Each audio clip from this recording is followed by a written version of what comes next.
আসসালামু আলাইকুম, জুম্মা মুবারক। সবাই কেমন আছেন? আজকে আমি সবজি রান্না করব, অনেক পদের সবজি। কারণ আমরা 2 দিন আগে অনেক বিরিয়ানি খাওয়া হয়েছে, তাই সবজি না খাইলে আমাদের অস্থির লাগে। কি কি রান্না করতেছি এগুলো আপনাদের সাথে শেয়ার করি। তাই ভাবলাম আপনাদের সাথে যদি শেয়ার না করি আমাদের পেটের ব্যথা হজম হয় না। 2 বছর ধরে ফেসবুকে কাজ করতেছি, প্রচুর পরিশ্রম আর ধৈর্য নিয়ে কাজ করতেছি।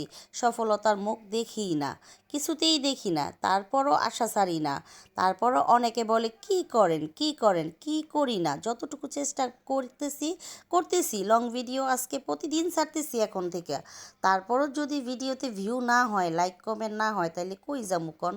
আপনারা সবাই দয়া করে একটু সাপোর্ট করবেন। যদি সাপোর্ট না করেন তাহলে আমরা নতুনরা কিন্তু আগাইতে পারবো না, আমাদের পেজে কিন্তু ভিউ, লাইক, কমেন্ট, ফলো হবে না। আর বিশেষ করে নতুনদের ফলো কমাই দিতে আছে, বুঝতেছি না কি ব্যাপার ভাইরে। আপনারা ফলোই কেন দেন, আবার আনফলোই কেন করেন? এই যে ফলো দেওয়ার কোনো প্রয়োজন নাই, আপনারা ফলো নেওয়ার জন্য আনফলো করেন। আমরা যদি আপনাদের আনফলো করতে থাকি, আপনাদের কিন্তু একটাও ফলোয়ার থাকবো না। কিন্তু আমরা এইসব করব না। আমরা সবাই আগানোর চেষ্টা করবো, সবাই সবাইকে সাপোর্ট করবো, এই চিন্তাই করি। দয়া করে কেউ আনফলো করবেন না, সবাই সবাইকে সাপোর্ট করবেন। আর সবসময় সাপোর্ট পাবেন। ভালো থাকবেন। আল্লাহ হাফেজ।